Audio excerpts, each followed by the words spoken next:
I recently read a report about the future of dating and was surprised to learn about some statistics. The report predicts that by 2030, 45% of American women would be unmarried. Yes, you read that right. A staggering 45% of women. That's almost half of the female population. So, what does this mean? This means that there's going to be a massive change in the way men and women interact with each other and in how relationships and dating previously used to take place. It means that investors are rubbing their hands together with joy because they are certain of their next investment, particularly boxed wines and cat toys. It also means that since there are going to be a lot of single women, more and more guys will have their chance at dating these older women. But for women, the dating pool will also not be as big as usual because of men going their own way. And don't forget about antidepressants.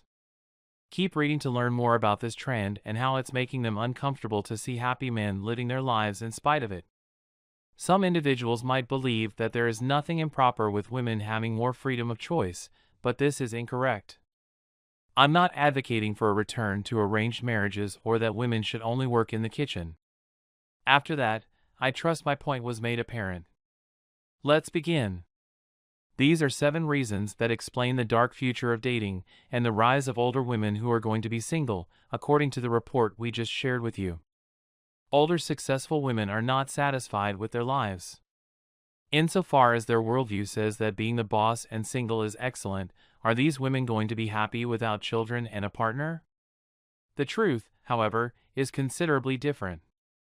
All of the money in pricey bags they've spent their hard-earned money on in a corporate job, those things don't make them happy. They believe that living a strong and independent existence would be great, but eventually, loneliness sets in and they start to feel lost. The woman starts to feel isolated as her female friends stop believing that lie and start having children, at which point she remembers that women over 35 have problems getting pregnant. They often worry that if she ever becomes pregnant, she would miscarry, which would worsen their unhappiness. Then she turns to items like box wine and antidepressants as investors profit by exploiting her plight to the tune of hundreds of millions of dollars. I realize it seems depressing, but it is what it is. Additionally, while working long hours at the workplace, she frequently wastes money on unnecessary purchases. She has become another corporate slave as a result of the rat race storyline. Corporate greed leads to corporate slavery, regardless of gender. The so-called liberation actually led to servitude and, in many cases, slavery to the whims of other people, notably men and the ruling class.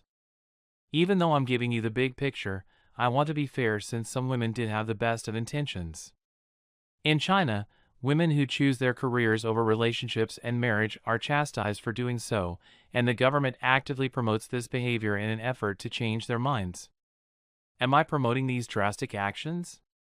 Not at all. MGTOW doesn't impose its opinion on others. MGTOW doesn't involve pushing its views on others.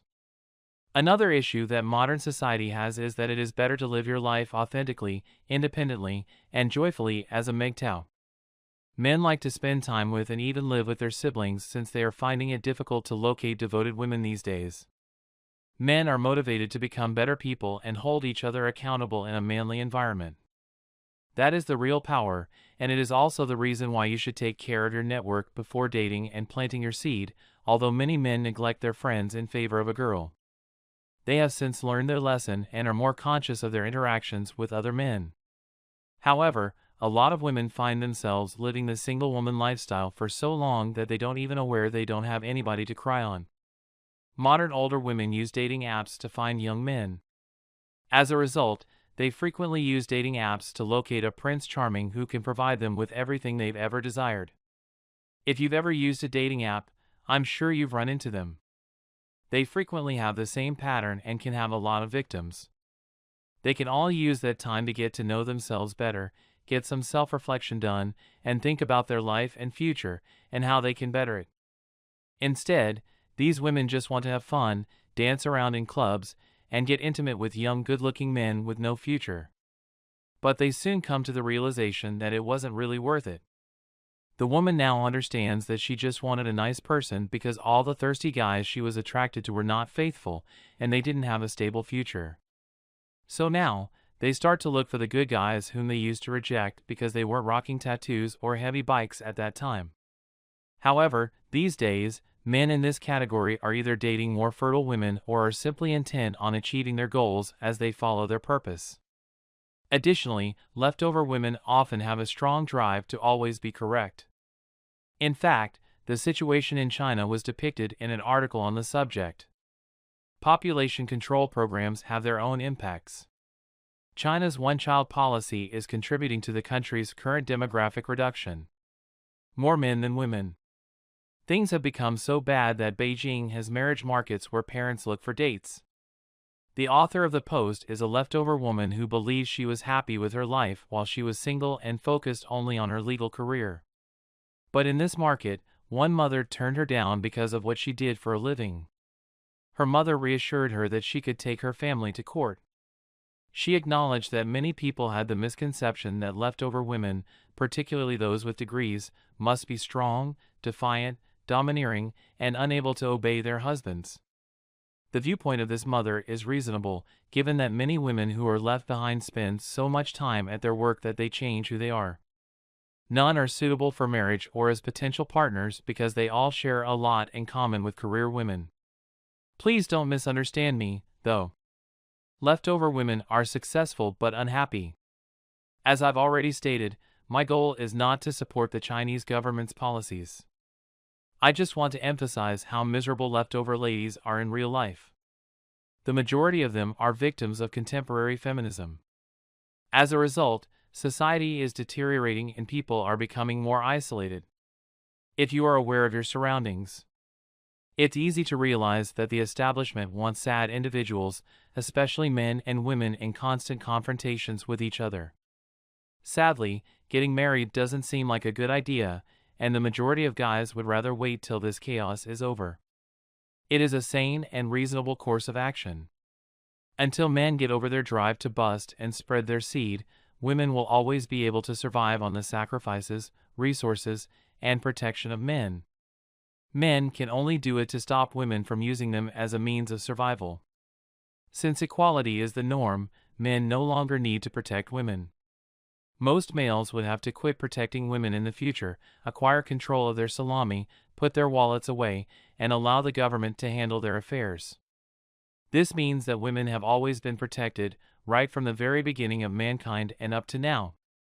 They have always been cared for, supported, and provided with environments to deliver and nurture babies and raise them up.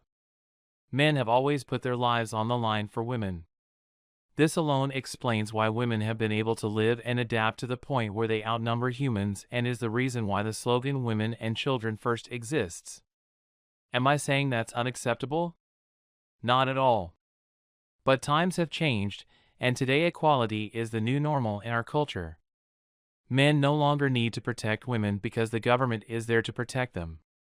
We are also no longer required to provide long-term resources since women can go out and buy their own food, get the house fixed, buy their own vehicles, and completely support themselves, including paying for medical expenses, insurance, and utility charges and fees. I always suggest renting rather than purchasing so that couples both get what they want without having to barter. All of this is being offered to assure them that women will adapt to the circumstances, particularly in light of the collapse of the economy and men's desire to go their separate ways. So, these were some factors that explain the future of dating and the rise of older modern women in our society. Thanks for watching. Please like and subscribe.